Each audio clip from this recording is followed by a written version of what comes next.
tentang bullying. Pernah mendengar? Pernah. Pernah menjumpainya? Pernah. Pernah ada yang ngebully? Pernah. Bagus, alhamdulillah. Selanjutnya adalah pengertian bullying. Pengertian bullying. Ada yang ingin membacanya untuk ibu? Aku. Coba kita.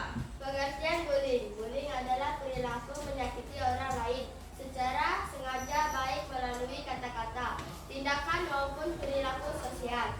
Bullying dapat membuat seseorang merasa sedih, takut, dan tidak nyaman. Perilaku ini bisa terjadi di sekolah, lingkungan sekitar, maupun di dunia online. Nah, tadi sudah dibacakan pengertian bullying. Bullying adalah menyakiti orang lain tanpa sengaja. Baik itu dengan perkataan, tindakan, maupun perbuatan kalian dalam sehari-hari. Bullying sendiri memiliki beberapa jenis atau beberapa bentuk. Nah, ini adalah bentuk-bentuk dari bully. Ada 4 jenis atau 4 bentuk.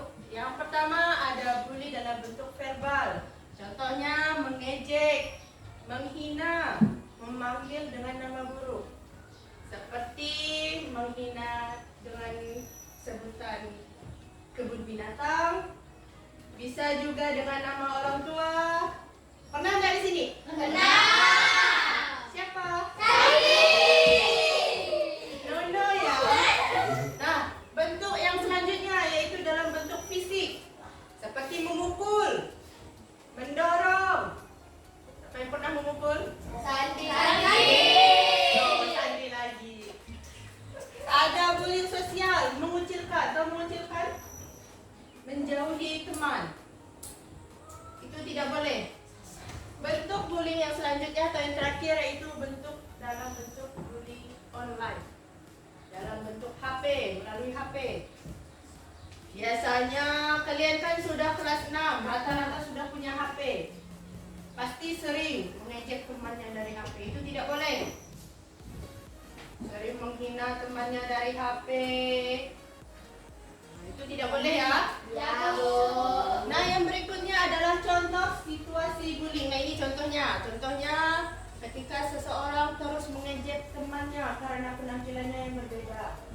Misalnya kulitnya hitam, kalian hina-hina, kalian jauhi. Itu tidak boleh.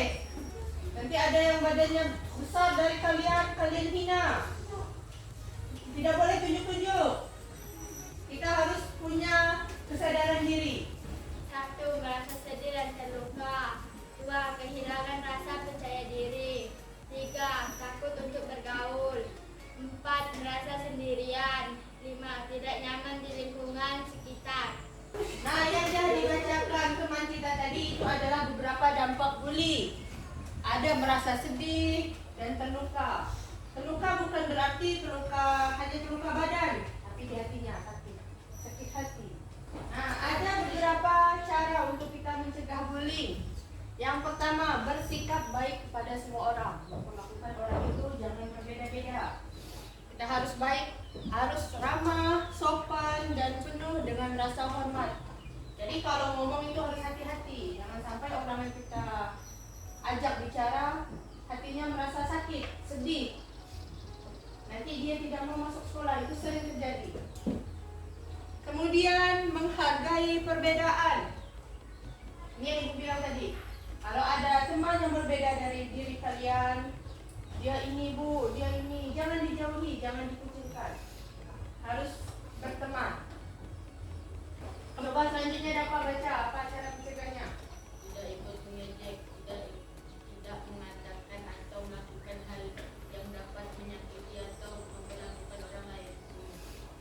Yang terakhir, Menggunakan kata-kata yang sopan, berbicara dengan baik dan menghormati orang lain. nah itu adalah cara-cara untuk mencegah bullying. Nah, apa yang harus dilakukan jika terjadi bullying? Jika kita melihat atau mengalami kejadian ini, laporkan kepada orang yang terpercaya. Kalau misalkan kalian di sekolah, laporkan kepada guru. Seperti yang sering kalian lakukan. Bu, ada yang bully saya. Bu, ada yang bully saya. Itu laporkan kepada guru.